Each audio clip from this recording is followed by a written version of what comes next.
전에 하던 대로라는 제목으로 우리가 말씀을 한번 생각해 보겠습니다. 피노키오라는 동화를 아십니까? 아마 읽어보셨을 거예요. 읽어보지 않았다면 이제 만화로, TV로 이렇게 많이들 아마 보셨었고 잘 아실 겁니다. 카르로 콜로디라는 이탈리아 작가가 쓴 동화입니다. 원래는 지역 신문에 게재하던 내용이었습니다. 우리 그 신문 보면 이렇게 소설 같은 게 이렇게 한 편씩 나오잖아요. 매주 이렇게 한 편씩 나오잖아요. 그런 식으로 게재하던 내용이었는데 이것이 전 세계적으로 굉장히 많은 사람들에게 사랑을 받은 작품이 됩니다. 자, 이 작품은 유네스코 자료에 의하면 세계에서 260개 언어로 번역된 책이다라고 얘기합니다. 그죠? 260개 언어. 어떻습니까? 우리 성도님들이 몇 개 국어를 아십니까? 그죠? 한국어. 아니, 그 잘 하느냐 이 얘기가 아니라 내가 알고 있는 언어가 몇 가지인가라는 겁니다. 우리가 들어봤잖아요. 가장 많은 게 영어, 중국어, 일본어, 이렇게 기본적으로 세 가지는 압니다. 하든 못하든 상관없습니다. 그리고도 또 많이 있잖아요. 우리가 뭐 독일어도 알고 스페인어도 알고, 그죠? 알고 있습니다. 자, 그런데 260개 언어로 번역되었다. 이거 어떻게 보면 상상할 수 없는 얘기입니다. 자, 그런데 이 책의 특징이 뭡니까? 피노키오 하면 우리가 떠오르는 어떤 게 있습니까? 뭐 여러 가지가 있겠지만 아마 대부분 성도님들이 아마 대부분 나를 물어보면 그럴 거예요. 거짓말하면 코가 길어진다. 이거 하나는 피노키오에 대해서 정말 다른 건 다 몰라도 제가 다시 한번 이것에 대해서 보면서 생각을 해보니까요. 내용은 기억이 안 납니다. 잘 기억이 안 나요. 그런데 거짓말하면 코가 길어진다. 이거는 그냥 머리에 딱 있는 거예요. 그러니까 아마 대부분 우리가 다 그럴 겁니다. 그렇죠? 이런 특징이 있다는 걸 잘 압니다. 자, 그런데 동화 속이기 때문에 또 이 피노키오는 나무로 만들었잖아요. 그죠? 그런데 이 피노키오가 우리가 알고 있는 지금의 해피엔딩이 아닙니다. 원래는. 또 그 사연이 있더라고 보니까 제가 찾아보니까 사연이 굉장히 깊더라고요. 그 신문에 연재를 하고, 그러니까, 뭡니까? 이게 신문에 내면, 무슨 요라 그럽니까? 이게, 글을 쓰면 받는 것. 그죠? 그런, 자기 값어치라든지, 또는 원고료. 그죠? 이걸 받아야 되는데, 신문사에서 이것 때문에 신문이 굉장히 부수가 많이, 지역 신문이었는데, 굉장히 유명세를 타게 됩니다. 그래서 신문사가 굉장히 성장을 해요. 그런데 원고료를 제대로 지불하지 않는 겁니다. 그래서 처음에는 이 신문에 게재할 때에, 그죠? 이 피노키오가 죽는 것으로 끝나버립니다. 이제 굉장히 험악하게 죽는 걸로 끝납니다. 그래서 원성이 빗발칩니다. 그래서 조사를 해보니까 거기에 대한 것을 알게 됩니다. 그래서 다시 원고료 지불하고 다시 어떻게 하고 다 회복되어서 다시 서서 해피엔딩을 만들었다라고 얘기를 합니다. 자, 그런데 이 피노키오와 같은 이러한 것들이 현실에도 일어난다면 어떨까요?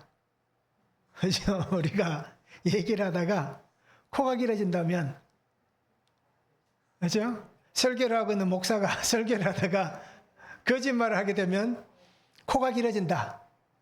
그럼 어떻게 될까요? 아마 여기 앉아있는 사람들 다 코가 똑같이 길어질 거예요. 그래서 예배하는 게 참 우스울 겁니다. 현실에 그런 일이 일어난다면 참 난감할 수 있을 겁니다. 자, 그런데 이 피노키오 얘기가 우리가 다른 건 몰라도 저 코가 길어진다. 거짓말하면. 자, 이것 하나만 가지고 우리가 알아야 될 게 뭐겠습니까? 사람은 정직해야 되고 진실을 떼야 한다는 겁니다. 이것이 그냥 사람들이 보기 때문에, 누군가가 나를 알기 때문에, 내가 사회적으로 유명인이기 때문에 정직한 척하고 진실한 척 하는 게 아니라 세상은 나를 모르잖아요. 우리 성도님들이 밖에 나가면 아는 사람 있습니까? 나를 알아주는 사람 있습니까? 몰라주잖아요. 다 모릅니다. 그런데도 우리는 어떻게 해야 됩니까? 정직하고 진실된 삶을 살아야 되는 거예요. 특별히 성도가 그렇게 사는 게 어떻게 보면 당연한 겁니다. 하나님 앞에서 우리는 얼마나 정직하고자 하고 또 얼마나 진실되고자 합니까? 그런데 신앙이 성과 속이 나누어지잖아요. 교회 안에서만 성도들끼리만 정직하고 진실되고 성도들이 없는 곳에서는 뭐 그냥 자유로운 그런 삶을 과연 하나님이 기뻐하시겠는가? 그리고 세상은 과연 그런 사람을 보면서 에베소 교회에서 안디옥 교회에서 있었던 것처럼 야 그리스도인이다 라고 말을 할 수 있겠는가라는 것입니다. 그래서 오늘 우리 성도님들이 저도 마찬가지고요. 저도 거짓말을 가끔씩 합니다. 자주 합니다. 그리고 진실되지 못할 때도 많아요. 그래서 이 설교를 준비하면서 야 나부터 좀 정직하고 진실되면 좋겠다 라고 생각을 했습니다. 시편 11편 7절에 보면 여호와는 의로우사 의로운 일을 좋아하시나니 정직한 자는 그의 얼굴을 배우리로다. 하나님의 얼굴을 볼 수 있다라고 얘기하는데 누가 본다라고 얘기합니까? 정직한 자가 하나님의 얼굴을 볼 수 있다라고 얘기합니다. 다르게 얘기하면 하나님 앞에서 깨끗한 사람이 정결한 사람이 하나님을 볼 수 있다라고 얘기를 하고 있습니다. 그래서 저도 그렇게 살기로 또 그렇게 노력을 하겠지만 우리 성도님들과 함께 정직과 진실된 이런 삶의 기본이 있는 그러한 삶이 되면 참 좋겠습니다. 오늘 말씀을 한번 보시기 바랍니다. 다리오 왕은 다니엘을 세워서 전국을 다스리게 합니다. 그래서 다니엘을 세우려고 할 때에 다니엘을 고발할 자들이 찾아옵니다. 그래서 그들은 이 다니엘을 고발할 근거를 찾습니다. 그리고는 그의 신앙이 아니면 할 수 없다라는 것을 알아서 왕에게 30일 동안 다른 신에게나 사람에게 절하면 무엇인가를 구하면 사자굴에 던져 넣읍시다 라는 그러한 어떤 호소를 합니다. 자, 그래서 왕은 그것을 허락합니다. 자, 다니엘은 어떻게 합니까? 왕의 검령을 압니다. 그러면서도 그는 하루 3번 하나님께 기도하고 있는 그것을 오늘 성경을 통해서 보여주고 있습니다. 자, 전에 하던 대로 첫 번째는 질서에 충성하는 삶을 살아야 됩니다. 1절에서 3절입니다. 다리오가 자기의 뜻대로 고관 120명을 세워 전국을 통치하게 하고 또 그들 위에 총리 셋을 두었으니 다니엘이 그 중에 하나이라. 이는 고관들로 총리에게 자기의 직무를 보고하게 하여 왕에게 손해가 없게 하려 함이었더라. 다니엘은 마음이 민첩하여 총리들과 고관들 위에 뛰어나므로 왕이 그를 세워 전국을 다스리게 하고자 한지라 라고 말씀합니다. 자, 다리오 왕이 어떻습니까? 새로운 시대를 열었잖아요. 바벨론은 멸망을 당했습니다. 벨사살 왕이 죽음으로써 바벨론은 무너졌습니다. 그리고는 이 메데, 바사, 페르시아 시대가 열리는데 이때 다리오 왕의 나이가 60이 넘었습니다. 자, 그래서 새로운 시대가 열립니다. 자, 이 바벨론 지역은 어떻게 보면 굉장히 큰 지역이 우리가 오늘날 이란, 이라크 지역 아시잖아요. 그 지역은 밑에 시리아 지역까지 내려오고 예루살렘 근처까지 예루살렘까지 다 포함하겠죠. 지금 따지고 보면. 자, 이 지역은 굉장히 큰 지역입니다. 그래서 120명의 어떤 지방관, 고관들이 필요한 시대입니다. 바벨론도 그랬고요. 그래서 다리오 왕은 어떻게 합니까? 통치자들을 세웁니다. 그런데 오늘 성경에 보면 이렇게 얘기합니다. 왕에게 손해가 없게 하려 합니다. 120명을 세우고 또 그 위에 총리 3명을 세운 것은 자기에게 손해가 일어나지 않게 하기 위함이다라는 것입니다. 자, 오늘날도 어떻습니까? 땅이 넓고 그죠? 관료가 많으면 세는 데가 많겠죠. 우리나라도 이 좁은데도 그죠? 이 좁은 땅덩어리에도 세는 게 얼마나 많습니까? 우리가 몰라서 그렇지. 자, 이렇게 큰 땅에 자기도 경험했지 않습니까? 바벨론이라는 나라에서 어떻게 보면 신하로 있었을 것이고 그러니까 그 시대에 살면서 어떤 부조리함들을 굉장히 많이 봤을 겁니다. 그러니 어떻게 보면 더 철저하게 그 땅을 관리하기 위해서 이렇게 관료들을 세웁니다. 그런데 오늘 성경에 보면 우리가 알듯이 다니엘은 80이 넘은 나이입니다. 노년의 나이에 다시 총리의 임명을 받습니다. 자, 근데 우리가 상식적으로 생각해도 다니엘은 어떤 시대 사람입니까? 바벨론 시대 사람이잖아요. 그런데 새로운 시대, 메데 바사 시대가 왔습니다. 새로운 왕권이 그 다음 왕이 아니라 새로운 나라란 겁니다. 근데 그 뒤를 이어서 총리가 된다. 상상할 수 있는 얘기입니까? 오늘 우리나라도 어떻습니까? 정권이 바뀌면, 그죠? 고관들이 다 물갈이 되잖아요. 그때가 이때 같이 사람을 죽이고 이런 일은 없지만 다 물갈이가 됩니다. 아무리 잘했던 사람이랄지라도 정권이 바뀌면 그 정권에 필요한 사람들로 채워지는 거예요. 자, 그런데 어떻습니까? 다리오는 80이 넘은 이 다니엘을 총리로 임명을 합니다. 거기에서 더 나가서 어떻게 합니까? 그 총리 중에서도 가장 첫 번째 총리로 세우려고 하는 것입니다. 자, 새로운 시대에 패망한 나라에 관여했던 사람을 세우는 것은 어떻게 보면 있을 수 없는 얘기입니다. 불가능한 것도 아니죠. 아예 이야기할 거리가 없는 것입니다. 이 시대는 정권이 바뀌는 것이 아니라 아예 나라가 바뀌었기 때문에 그 전 나라의 특히 총리였다면 그 나라에서 굉장히 힘을 쓰던 사람이잖아요. 그러면 당연히 새로운 나라가 들어오면 다 어떻습니까? 정리되는 것이, 죽는 것이 당연한 이치입니다. 그런데 어떻습니까? 오늘 성경에 보면 있을 수 없는 일이 벌어지고 있다라는 것입니다. 특별히 다니엘은 다리오 왕이 어떻게 생각했는지 모르겠어요. 아마 오랫동안 지켜봤을 수도 있습니다. 그러니 그가 하는 모든 삶의 모습을 알았기 때문에 아마 이 다리오 왕이 자기의 마음에 흡족한 대로 이 다니엘을 총리로 세우지 않았나라고 짐작해 보는 것 뿐입니다. 그래서 오늘 성경 3절에 이렇게 얘기하잖아요. 다니엘은 마음이 민첩하여라고 얘기합니다. 자, 민첩하다라는 단어는 뛰어나다, 탁월하다, 비범하다라는 뜻입니다. 그러니 이 다니엘이 120명이나 있고 또 다른 총리 2명 있지만 또 그 밑에 또 수많은 관료들이 있잖아요. 그런데 그들보다 뛰어나고 그들보다 탁월하고 그들보다 비범한 사람이다 라고 성경은 얘기를 하고 있습니다. 그래서 이 다니엘은 지금까지 살아온 80이 넘는 시간 동안 살아오면서 그가 보여줬던 것은 아마 그죠? 사사로운 마음을 가지지 않고 하나님께서 자신을 세우면 그 자리에서 최선을 다해서 충성하는 사람이었을 것이다 라는 겁니다. 그의 삶이 헌신적이었고 그의 삶이 어떤 사람에게 속임을 하는 그런 삶이 아니라 어떻게 보면 누구보다 정직하고 누구보다 진실된 그런 삶을 살아왔다라는 것을 알았기 때문에 그죠? 다리오가 이 사람을 또 자기의 나라에 필요한 인재로 여기고 그를 총리로 세우지 않았는가라는 것입니다. 자, 그런데 다니엘을 한번 보시기 바랍니다. 다니엘은 어떻게 합니까? 나라가 멸망하고 이 바벨론의 포로로 왔지만 그가 살아온 삶의 길은 어떻습니까? 나는 절대로 이 나라에서 어떤 것도 할 수 없다.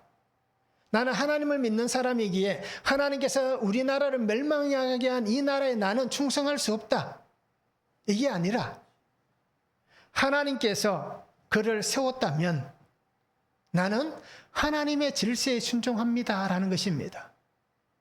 이 세상의 왕이라 할지라도 그가 하나님께서 세운 사람이라면 나는 하나님의 질서에 전적으로 순종하겠습니다라는 것입니다. 그런데 여기에서 충성하고 순종하고 헌신하는 것이 사람에게 마음에 들기 위한 것인가라는 겁니다. 다니엘은 우리가 알듯이 지금까지 그렇게 살지 않았습니다. 특히 벨사살 왕 앞에서 그 보여주었던 어떤 현상, 사건, 그래서 소문이 나와서 썼던 그 사건을 해석할 때 뭐라고 얘기합니까? 왕이여 나는 그런 상 필요 없습니다. 그 상은 왕이 주고 싶은 사람들 그냥 주십시오라고 얘기하잖아요. 그만큼 사람에게 어떤 것을 얻고자 하는 그런 마음으로 살지 않았습니다. 그러기에 그는 하나님 앞에 충성하고 헌신하는 삶을 똑같이 살아온 삶의 모습이란 것입니다. 그래서 내가 해야 할 일이 무엇인가? 내가 이곳에서 무엇을 해야 하는가? 그것에 대해서 확실히 알았기 때문에 그는 하나님의 질서에 순종할 수 있었고 또 하나님이 세우신 그 세우심 앞에 최선을 다해서 충성할 수 있는 그런 삶을 살아가는 것입니다. 그리고 오늘 우리 성도님들도 한번 생각해 보시기 바랍니다. 나는 질서에 순종을 잘 하는가라는 겁니다. 대부분 사람들이 그렇습니다. 저도 마찬가지고요. 내가 인정하면, 내가 인정할 수 있으면 질서에 순종을 합니다. 저도 그렇습니다. 그런데 내가 인정할 수 없으면 저도 이제까지 살아온 것을 돌아보니까요. 내가 인정이 안 되면 순종이 안 되더라고요. 이건 아마 저만 그런 게 아니라 우리 성도님들도 마찬가지일 거예요. 그런데 성경은 무엇이라고 얘기합니까? 그 권위는 하나님이 주신 겁니다. 우리가 생각할 때는 못마땅할 수 있고 우리가 생각할 때는 불합리할 수도 있지만 그러나 그 질서는 하나님께서 세워가시는 겁니다. 왜요? 하나님의 주관하시는 역사 안에 있는 하나의 사건들이기 때문에 하나의 시간들이기 때문입니다. 그래서 오늘 성경이 분명히 얘기합니다. 그래서 오늘 우리 성도님들이 한번 생각해 보시기 바랍니다. 나는 가정에서 질서에 잘 순종하고 있는가? 저 가정의 질서. 어떤 집은 뭐 그렇게 질서가 막 없는 집도 많더라고요. 뭐 이게 어떤 뭐 꼰대라고 해서 꼰대 정신이 아니라 성경에 나와 있는 대로 말씀드리는 겁니다. 성경에 나와 있는 가정의 질서는 뭡니까? 그리스도가 그 가정의 머리이십니다. 그리고 그 가정에 그리스도께서 세우신 머리가 또 누가 있습니까? 남편입니다. 그러기에 아내는 남편을 그리스도를 섬기듯이 그 질서에 순종해야 되고 또 남편들에게 아내에게 어떻게 하라 합니까? 사랑함으로 섬기라고 얘기하잖아요. 그렇죠? 정말 사랑함으로 자신을 사랑하는 것, 그리스도를 사랑하듯이 아내를 사랑하며 섬기라고 얘기를 하고 있는 겁니다. 그리고 우리는 이 가정의 질서 또는 교회라는 공동체의 질서 또 내가 뭐 살아가고 있는 환경들, 세상이라는 그 환경의 질서 특히 우리는 작은 공동체가 많잖아요. 직장들, 또 직장 안에서 내가 섬기는 부서들 그런 것들이 많잖아요. 그러면 그런 곳에서도 우리는 하나님의 질서가 있는 겁니다. 내가 못마땅하고 내가 인정할 수 없다고 해서 그 사람에게 우리가 순종하지 않는다는 것은 잘못된 겁니다. 그리고 오늘 성도님들이 하나님이 세우신 질서라면 하나님께서 주신 것이라면 그것을 인정하시기 바랍니다. 그러면서 그 질서에 순종할 수 있는 그런 삶이 되면 참 좋겠습니다. 한번 적용해 보시기 바랍니다. 나는 세상의 질서도 하나님께서 허락하신 것이라고 인정하십니까? 인정이 되는지 안 되는지 한번 적용해 보시면 좋겠습니다. 왜 질서에 순종하지 못합니까? 내가 가지고 있는 어떤 그 마음은 무엇입니까? 왜 질서에 순종하지 못하는지 그러면 내가 가진 마음이 있을 거 아니에요. 생각들이. 그것은 무엇인지 한번 적용해 보시면 좋겠습니다. 가정도 마찬가지고요. 사회도 마찬가지고 교회도 마찬가지입니다. 자, 두 번째는 신앙과 삶의 길에 불의한 일들이 생겨날 수도 있습니다. 4절에서 9절입니다. 이에 총리들과 고관들이 국사에 대하여 다니엘을 고발할 근거를 찾고자 했으나 아무 근거 아무 허물도 찾지 못하였으니 이는 그가 충성되이 아무 거릇됨도 없고 아무 허물도 없음이었더라. 그들이 이르되 이 다니엘은 그 하나님의 율법에서 근거를 찾지 못하면 그를 고발할 수 없으리라 하고 이에 총리들과 고관들이 모여 왕에게 나아가서 그에게 말하되 다리오 왕이여 만수무강하옵소서. 나라의 모든 총리와 지사와 총독과 법관과 관원이 의논하고 왕에게 한 법률을 세우며 한 검령을 정하실 것을 구하나이다. 왕이여 그것은 곧 이제부터 30일 동안에 누구든지 왕 외에 어떤 신에게나 사람에게 무엇을 구하면 사자굴에 던져 넣기로 한 것이니이다. 그런즉 왕이여 원하건대 검령을 세우시고 그 조서에 왕의 도장을 찍어 메대와 바사에 고치지 아니하는 규례를 따라 그것을 다시 고치지 못하게 하옵소서 하며 이에 다리오 왕이 조서에 왕의 도장을 찍어 검령을 내니라. 자, 다니엘이 살아온 삶을 지켜보았던 사람들이 많잖아요. 어떻게 보면 이 바벨론이라는 나라가 망하고 메데 바사가 들어왔지만 정말 큰 전쟁이 일어났다라고 우리가 생각하지는 않습니다. 그래서 어떻게 보면 전쟁은 수도에서만 일어날 수도 있는 겁니다. 이제 정권만 바뀔 수 있는 거니까. 그러면 주변에 어떤 멀리 있는 그 사람들은 무슨 일이 일어난 줄도 모릅니다. 우리나라도 실제로 그런 일이 있었잖아요. 전쟁이 났는데 그런 얘기가 저도 들어서 압니다만 강원도 깊은 산골에서는 전쟁이 일어났는 줄도 모르고 지나왔다라고 얘기하는 것도 있잖아요. 그게 진실인지 거짓인지는 모르겠지만 그런 얘기를 들어본 적이 있습니다. 자, 이만큼 사람들은 어떻습니까? 어떤 일이 벌어져도 모를 수도 있는 겁니다. 자, 그런데 오늘 성경에서 보시면 우리가 알듯이 다니엘이라는 사람, 야, 또 다니엘이가 이렇게 생각할 수 있지 않겠습니까? 야, 이번에도 총리를 세우고 그 총리 중에 가장 어떤 총리를 뽑으려고 하는데 왕이 다니엘을 선택하려고 한다. 야, 어떻게 매번 다니엘이냐? 라고 말하지 않을 수 있겠습니까? 그래서 오늘 성경에 보면 어떻습니까? 모든 사람들이 총리들, 고관들, 그죠? 지방 관료들, 지사들, 법관들 모두가 다 의논했다라고 얘기하잖아요. 그러니까 다니엘만 빼고 다리오 왕이 두 사람만 빼고 모든 사람들이 다니엘, 야, 이번에도 다니엘이다. 어떻게든 이 중용되는 걸 좀 막아보자 라고 생각하고 있다는 겁니다. 자, 이것을 보면서 사람들은 저도 그렇습니다만은 나보다 누군가가 먼저 인정을 받으면 똑같이 입사했는데 나보다 그 친구가 빨리 승진하면 아니면 연봉이 똑같이 입사했는데 직위는 비슷하다 할지라도 나보다 연봉이 그 친구가 훨씬 많다면 사람들은 어떤 마음이 들까요? 진짜 비참하지 않겠습니까? 야, 또 다니엘이가 얘기할 만큼 그런 마음이 들지 않겠습니까? 자, 그럴 때 사람들의 마음은 어떻습니까? 다 한결같은 마음을 가지고 있습니다. 그러니 총리들도 고관들도 지사들도 법관들도 관원들도 어떻게 합니까? 누군가가 이 얘기를 먼저 꺼냈을 겁니다. 그러니 자신들의 어떤 그런 이익을 따지면서 그들에게 어떤 유익이 생기지는 않을 거예요. 그러면서도 어떻습니까?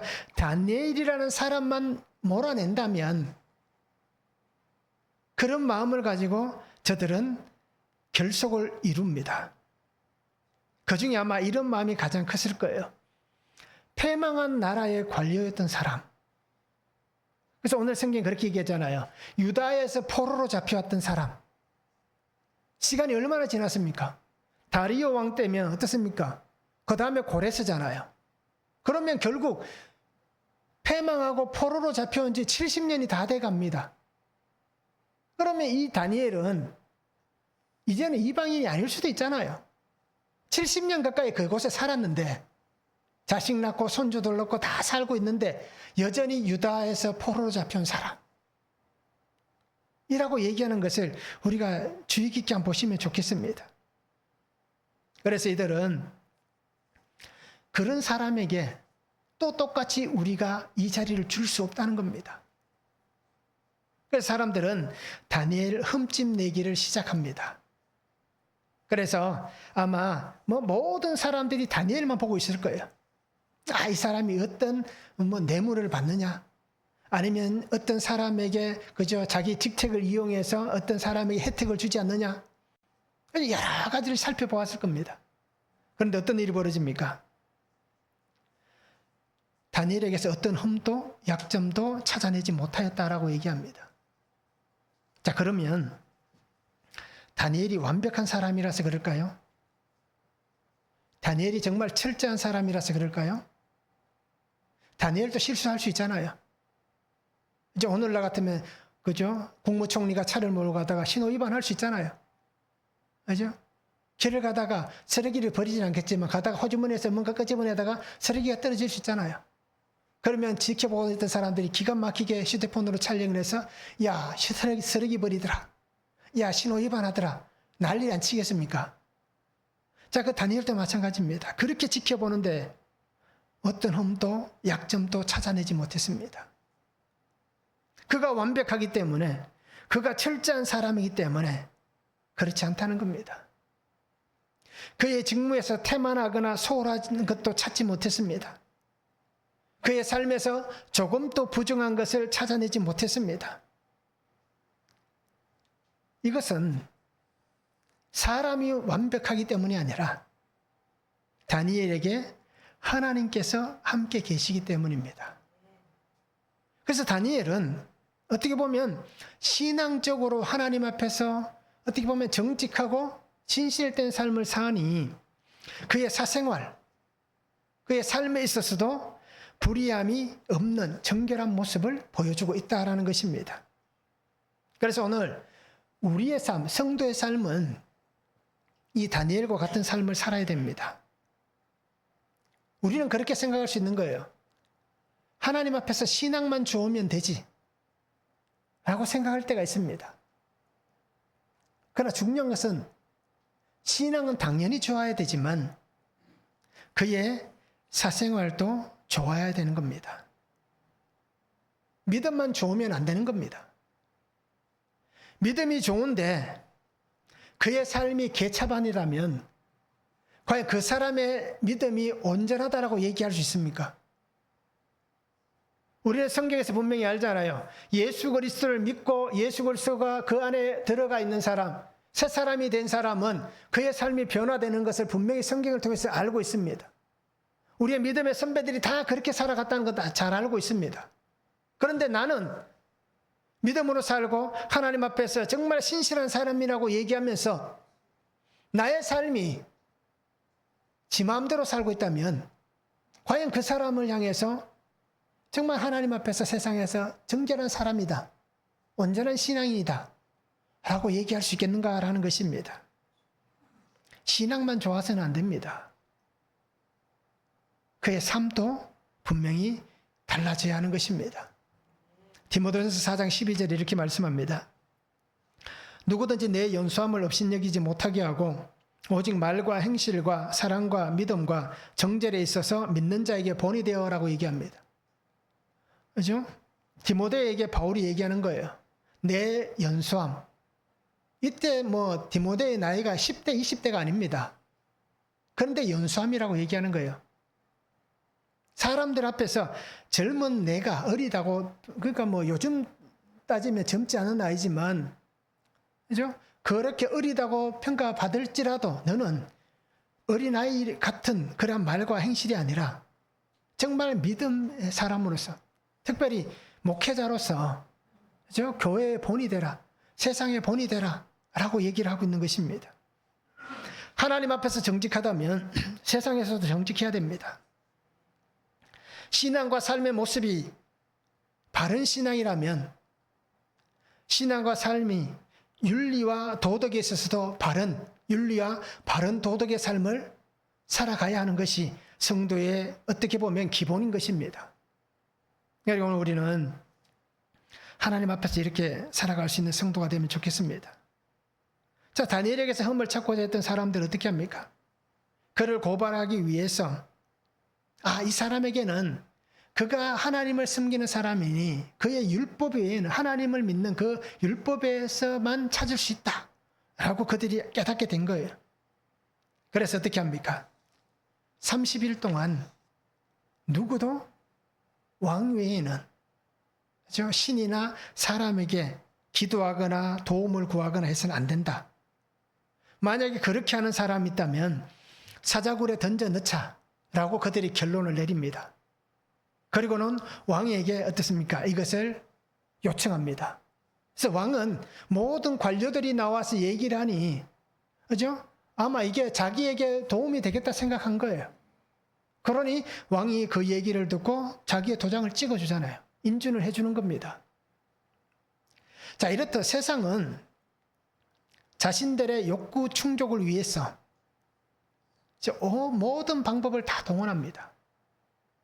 내가 어떤 목적을 이루고자 한다면 모든 방법을 다 동원하는 거예요. 그래서 우리나라에 참 안 좋은 말 중에 하나가 뭡니까? 어디로 가든지 서울만 가면 된다. 이런 굉장히 나쁜 얘기인 겁니다. 어떻게든 목적을 이루기 위해서는 무엇이든지 하면 된다라는 거예요. 어떻게 보면 이게 우리 민족 정신에도 있는 겁니다. 그러니 어떻게 보면 빨리빨리도 있지만 이런 것도 있으니까 사회가 어떻게 보면 참 불합리한 모습도 여전히 품고 있는 이런 민족인 것입니다. 삶의 환경에 분명히 어떻습니까? 우리가 살아와서 잘 알잖아요. 누구든지 자기가 원하는 목적을 이루기 위해서는 그것을 몰아붙이면 누구도 벗어나지 못합니다. 그러면 어떻게 합니까? 사람들은 그런 일을 당하면 원망의 소리를 외치잖아요. 왜 나에게 이런 일이 생깁니까? 우리도 마찬가지입니다. 하나님, 내가 이렇게 믿음으로 살았는데 지금까지 하나님이 한눈 팔지 않고 믿음으로 지금까지 살아왔는데 하나님, 왜 나에게, 우리 가정에 이런 일이 생깁니까? 라고 원망할 것입니다. 저도 원망했습니다. 이것이 오늘 우리의 실제인 겁니다. 우리는 하나님을 원망하고 세상을 원망하고 그렇게 살아갑니다. 그런데 분명히 오늘 성경은 얘기하잖아요. 신앙과 삶의 길에 불의한 일들이 생겨날 수 있는 겁니다. 나는 아무런 실수도 하지 않았고, 나는 아무런 잘못도 하지 않았고, 나는 오직 믿음으로만 살아도 세상은 우리에게 불의한 일을 행할 수 있다는 겁니다. 세상의 파도가 성도의 삶의 자리를 침범할 수 있는 것입니다. 그래서 우리는 피할 수 없는 일들이 생겨날 수 있는 겁니다. 그러기에 성도는 피할 수 없는 이런 일들이 찾아오면 이것을 이길 수 있는 방법은 한 가지밖에 없습니다. 하나님의 전신갑주를 입어야만 언제든지 나에게 찾아올 수 있는 이 파도를, 이 불화살을 우리는 이겨낼 수가 있는 것입니다. 한번 적용해 보시기 바랍니다. 믿음을 지키기 위해서 내가 끊어내야 될 죄가 있고 허물이 있습니다. 나의 끊어야 될 죄와 허물은 무엇인지 한번 적용해 보시기 바랍니다. 나의 신앙과 삶은 어떻습니까? 이원론은 아닙니까? 내가 예수 믿는 사람으로서 신앙만 좋으면 되지. 교회 안에서만 이제 신앙 좋은 그런 삶, 그리고 세상에서 살아가는 삶은 친구들이 나를 보면, 야, 너는 교회 다닌다면서, 너는 예수 믿는다면서 아직도 그러냐? 너는 왜 그러냐? 라고 얘기하는, 혹시 이런 이원론적인 우리의 신앙과 삶은 아닌지 한번 적용해 보시면 좋겠습니다. 자, 세 번째는 여전한 방식으로 말씀과 기도의 삶을 살아야 됩니다. 10절에서 15절입니다. 다니엘이 이 조서에 왕의 도장이 찍힌 것을 알고도 자기 집에 돌아가서는 윗방에 올라가 예루살렘으로 향한 창문을 열고 전에 하던 대로 하루 3번씩 무릎 꿇고 기도하며 그의 하나님께 감사하였더라. 그 무리들이 모여서 다니엘이 자기 하나님 앞에 기도하며 간구하는 것을 발견하고 이에 그들이 나아가서 왕의 금령에 관하여 왕께 아뢰되, 왕이여, 왕이 이미 금령에 왕의 도장을 찍어서 이제부터 30일 동안에는 누구든지 왕 외에 어떤 신에게나 사람에게 구하면 사자굴에 던져 넣기로 하지 아니하였나이까 하니, 왕이 대답하여 이르되 이 일이 확실하니 메대와 바사에 고치지 못하는 규례니라 하는지라. 그들이 왕 앞에서 말하여 이르되, 왕이여, 사로잡혀온 유다 자손 중에 다니엘이 왕과 왕의 도장이 찍힌 금령을 존중하지 아니하고 하루 3번씩 기도하나이다 하니, 왕이 이 말을 듣고 그로 말미암아 심히 근심하여 다니엘을 구원하려고 마음을 쓰며 그를 건져내려고 힘을 다하다가 해가 질 때에 이르렀더라. 그 무리들이 또 모여 왕에게로 나와서 왕께 말하되, 왕이여, 메대와 바사의 규례를 아시거니와 왕께서 세우신 금령과 법도는 고치지 못할 것이니이다 라고 말씀합니다. 자, 다니엘의 삶은 여전한 삶입니다. 오늘 성경에 보면 전에 하던 대로라고 얘기합니다. 표준 세번역에는 늘 하듯이라고 해석을 합니다. 전에 하던 대로 늘 하듯이 그가 살아가는 모습을 보여줍니다. 그러니까 오늘 성경에 나와 있는 그냥 예루살렘으로 향한 창을 열고 하루 3번 기도했다. 갑자기 하면 안 됩니다. 그래서 우리도 알잖아요. 평소에 기도 안 하다가 무슨 일이 생겨서 기도하려고 하면 5분 기도하기 참 힘듭니다. 그래서 기도는 어떻게 보면 뭐 1시간, 2시간 기도할 수 있잖아요. 근데 이 기도는 기도를 해본 사람이 하는 겁니다. 기도 안 한 사람이 앉아서 1시간 기도하라고 하면 난리가 날 거예요. 온몸이 막 비틀리고 난리가 날 거예요. 머릿속은 내딴 생각할 거예요. 실제로 그렇습니다. 자, 그런데 다니엘은 어떻습니까? 전에 하던 대로 늘 하듯이라고 성경은 말씀합니다. 자, 왕의 금령이 내려진 건 알았어요. 그런데 다니엘은 왕의 조설에 자신의 시간을 빼앗기지 않습니다. 자기의 삶을 빼앗기지 않습니다. 누구에게도 자신의 신앙과 삶, 그러니까 지금 현재뿐 아니라 그가 걸어왔던 지난 시간과 또 현재, 또 앞으로 살아가야 될 시간조차도 빼앗기지 않으려고 합니다. 그래서 그는 하루 3번 하던 대로 동일하게 기도를 하고 있는 것입니다. 자, 30일이라는 시간은 굉장히 긴 시간입니다. 또 반대로 얘기하면 30일의 시간은 굉장히 짧습니다. 벌써 우리가 8월 중순이 지났잖아요. 7개월이, 8개월이 어떻습니까? 순식간에 지나갔습니다. 그런데 8월 1일이 돼서 8월 30일까지, 31일까지를 보면 아직 많이 남아 있습니다. 시간이 굉장히 길게 보이는 거예요. 자, 어떻게 생각하고 받아들이냐에 따라서 이 시간이 어떻습니까? 다르게 다가올 수 있는 겁니다. 자, 많은 사람들이 다니엘을 걱정했을 거예요. 그래서 아마 옆에서 수도 없이 많은 얘기를 가족들도 그랬을 것이고 지인들도 많이 얘기했을 거예요. 우리도 마찬가지일 거예요. 그렇죠? 야, 이분은 조금 어떻게 보면 좀 한번 쉬어가자. 지금까지 잘 지내왔는데 80 넘은 노년에 사자굴에 들어갈 이유가 있냐? 그냥 편안하게 지내자. 잠깐만 지나가면 되지 않느냐? 라고 얘기하는 사람들도 분명히 있었을 거예요. 그래서 뭐 어떻게 보면 드러내놓고 했던 사람도 있고 아니면 드러내놓지는 않았지만 다니엘에게 타협하기를 원했던 사람도 있을 거예요. 그래서 우리가 타협이라는 것을 한번 생각해 보시기 바랍니다. 타협은 내가 정확하게 그것과 마음을 같이 해서 그렇게 하겠습니다. 라고 하는 타협도 있지만 타협을 넓게 보면 이렇습니다. 소극적인 행동들. 소극적인 행동도 타협이 되는 겁니다. 그리고 다른 사람에게 표시하지 않게 혼자만 왕에게 절하는 것을 30일 금하잖아요. 그러면 혼자만 몰래 그렇죠? 어디 숨어서 아무에게도 들키지 않는 시간대에 그렇게 하는 행동도 타협이다라고 넓은 범주에서 보고 있습니다. 그러니까 자신의 소극적인 행동 아니면 어떻게 보면 혼자만 할 수 있는 어떤 행위들 이것을 타협이라고 얘기할 수 있는 겁니다. 그리고 성경에서 또 예수님이 하신 말씀 중에 타협을 찾아볼 수 있습니다. 그게 뭐냐면 누가복음 9장 62절에 보면 예수께서 이르시되 손에 쟁기를 잡고 뒤를 돌아보는 자는 하나님의 나라에 합당하지 아니하니라. 여기서 타협은 돌아보는 겁니다. 쟁기를 잡으면 소가 가는 방향, 밭을 갈기 위해서 앞으로 가야 되는데 내가 이 쟁기를 잡고 돌아보는 것은 타협하는 것과 같다라는 것입니다.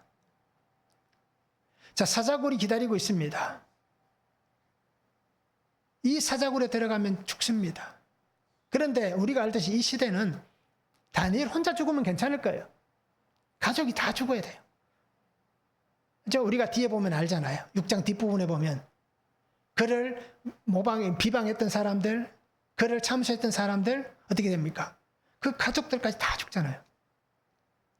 그러니 어떻게 보면 타협할 수도 있죠. 손주, 손녀들, 이제 뭐 서너 살 된 아이들 보면 어떨까요? 그죠? 그 애들이 나 때문에 죽는다 생각하면 아무리 신앙이 좋은 다니엘도 그죠? 어린 생명들을 보면 흔들리지 않겠습니까? 그런데도 그는 타협하지 않습니다. 신앙으로 죽는 것을 전혀 개의치 않습니다. 그래서 다니엘이 어떻게 할 것인가라고 하는 사람들의 지켜봄이 있습니다. 오늘 성경에 보면 11절에 나오잖아요. 기도하며 간구하는 것을 발견하고라고 얘기합니다. 근데 여기서 발견하고라는 이 단어가 목격하였다라는 겁니다. 그래서 그냥 우연히 본 게 아니라 목격한다는 건 어떤 의미입니까? 계속 지켜보고 있는 겁니다. 사람들이 돌아가면서 계속해서 다니엘을 딱 주시하고 있는 겁니다. 그래서 그가 어떻게 하는지 계속해서 그를 끊임없이 한눈 팔지 않고 지켜보고 있습니다. 그래서 그를 광경을 목격했다. 표준서변이 그렇게 얘기합니다. 다니엘이 기도하는 그 자리에 들이닥쳐서 목격하였다라고 표현하고 있습니다. 기도하는 현장에 이들이 찾아온 겁니다. 자, 그러니 우리가 그렇게 빼박이라고 얘기하잖아요. 벗어날 수 없는 증거가 된 겁니다. 그래서 그들이 정말 원하는 것들을 찾았기 때문에 그들은 자기의 일들을 진행합니다. 그런데 오늘 우리가 한번 깊이 있게 한번 생각해 볼 수 있기를 원합니다. 우리는 어떻습니까? 우리의 신앙의 삶을 살아가면서 전에 하던 대로 여전한 방식으로 말씀을 보는 것, 여전한 방식으로 기도하는 것 어떻습니까? 바쁜 일이 있고 힘든 일이 있으면 오늘 하루만 좀 쉬어가면 되겠지. 그렇죠? 지금까지 계속 했는데 1년 365일 했는데 하루 쉰다고 해서 무슨 일이 일어나겠는가? 어제도 했고 내일 또 할 건데 오늘 한 번인데 어떨까? 우리 이렇게 생각할 수 있습니다. 사람은 다 똑같습니다. 조금 더 편하고 싶고 조금 더 쉽게 가려고 하는 마음이 누구나 다 있습니다. 우리가 큐티 묵상하면 최소한 30분 이상 해야 되잖아요. 그러면 참 힘들 수도 있는 거예요. 기도하는 것도 기도하다 보면 어떻습니까? 시간을 정해놓고 기도하면 내가 이만큼 기도하겠다 하면 어쩔 수 없지만 그렇지 않으면 기도 시간도 길어질 수 있잖아요. 하다 보면. 자, 그러면 우리는 늘 우리 속에서 싸울 거예요. 어떻게든 조금 적게, 조금 더 쉽게 이렇게 할 겁니다. 예수님을 우리가 한번 보시기 바랍니다. 누가복음 22장 39절에 보면 예수께서 나가서 습관을 따라 감람산에 가심에 제자들도 따라갔더니라고 얘기합니다. 예수님은 습관을 따라 감람산에 가셨다고 얘기해요. 그런데 22장은 어떤 상황입니까? 이제 골고다 십자가 죽기 전이잖아요. 마지막 기도하는 겟세마네 동산입니다. 가룟 유다가 예수님이 늘 가던 그곳에 병사들을 데리고 오잖아요. 그래서 자기가 가봤던 자리이기 때문에. 자, 이것을 다 아시는 예수님이 어떻게 합니까? 습관을 따라서 가셨다라고 얘기를 해요. 십자가의 죽음이 눈앞에 있습니다. 그런데도 예수님은 죽이려고 찾아오는 그 환경이 곧 일어나는 것을 아시면서도 여전히 습관을 따라서 기도의 자리로 나아가시고 있습니다. 우리는 정말 살다 보면 좋을 때는 한없이 좋지만, 그죠? 한없이 잘합니다. 한창 기분 좋을 때는 너무 잘합니다. 그런데 기분 나쁜 일이 생기고 안 좋을 때는 어떻습니까? 내가 언제 그러냐 하는 듯이 아무것도 안 할 수도 있는 겁니다. 그런데 오늘 성경에서 말씀하는 것, 예수님이 하시는 말씀 뭡니까? 늘 하던 대로, 그죠? 여전한 방식대로. 그렇게 우리는 살아가는 겁니다. 그래서 이렇게 생각하시면 쉬울 거예요. 호흡은, 숨 쉬는 것은 멈추면 안 됩니다. 그죠? 멈추는 순간 죽습니다. 교제는 어떻습니까? 교제는 특별한 일이 있을 때만 하는 게 아닙니다. 내가 하나님을 만나고 하나님과 교제하는 것, 뭔가 특별한 일이 있을 때만 하나님을 만나는 게 아닙니다. 교제는 그냥 늘 하는 거예요. 함께 사는 거예요. 그래서 우리 성도님들이 예수님의 반석 위에 든든한 뿌리를 내리시기 바랍니다. 그래서 늘 하듯이 여전한 방식대로 우리가 말씀과 기도의 삶을 살았으면 좋겠습니다. 한번 적용해 보시기 바랍니다. 나에게 찾아온 위기는 무엇입니까? 위기는 그죠? 꼭 위기일 수도 있지만 다른 사건들일 수도 있고 여러 가지 어떤 환경일 수도 있는 겁니다. 과연 그런 것들은 무엇이 있습니까? 그때 나는 여전한 방식으로 큐티하고 기도하고 있습니까? 한번 적용해 보시기 바랍니다. 나는 타협하지는 않습니까? 타협한다. 소극적인 행동도 타협이고 혼자 몰래하는 행위도 타협이라고 얘기했습니다. 나는 타협하고 있지는 않은가? 나의 환경, 삶의 자리에서 신앙도 혹시 타협하고 있지는 않습니까? 내가 살아가는 삶도 타협하고 있지는 않습니까? 머리로 생각하고 마음으로 생각하는 게 서로 타협하지는 않습니까? 가슴으로 신앙의 길을 걸어가지만 머리로 세상의 길을 걸어가는 것들을 타협하고 있지는 않습니까? 한번 우리가 적용해 보시면 좋겠습니다. 신앙은 보여주기 위한 것이 아닙니다. 그러나 때로는 신앙을 보여줄 수도 있어야 됩니다. 이것을 우리가 잊지 않았으면 좋겠습니다. 그래서 하나님의 질서에 순종할 수 있기를 원하고요. 예수님께서 정하셔서 기도하셨던 것 같이 우리도 시간을 정하셔서 말씀을 묵상하고 기도하는 자리에 있으면 좋겠습니다. 그리고 그 말씀 안에 있어야 구속사의 말씀이 나의 삶을 새롭게 할 수 있습니다. 그래서 우리가 매일 여전한 방식으로 전에 하던 대로 예수님을 닮은 예수님과 함께 그렇게 신앙의 삶을 살아가는 성도들 되실 길을 주님의 이름으로 축원합니다. 사랑의 아버지 하나님, 오늘도 우리에게 주신 은혜를 붙잡고 믿음으로 나아갑니다. 성령 하나님께서 우리의 길을 인도하여 주시고 역사하여 주시옵소서.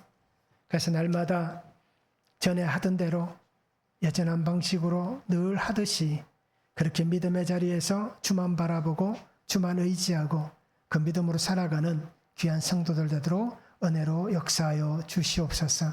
감사를 드리며 예수님의 이름으로 기도하옵나이다. 아멘.